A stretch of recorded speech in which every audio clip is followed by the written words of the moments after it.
माझं सोलापूर न्यूजमध्ये आपल्या सगळ्यांचं स्वागत। जेरोड पोलीस ठाण्याच्या गुन्हे प्रकटीकरण पथकाने हरवलेल्या 55 मोबाईल व एका टॅबचा तांत्रिक पद्धतीने शोध लावला।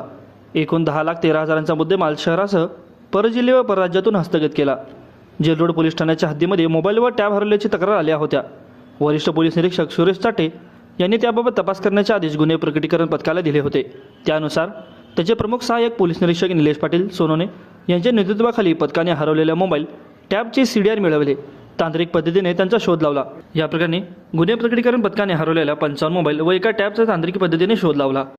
यावेळी पोलीस निरीक्षक साठे भाऊराव बिराजदार यांच्या मार्गदर्शनाखाली सहाय्यक पोलीस निरीक्षक पाटील सोनोने, पोलीस कॉन्स्टेबल बाबर, देकाने वायदंडे, सायबरचे अर्जुन गायकवाड, प्रकाश गायकवाड यांनी ही कामगिरी केली।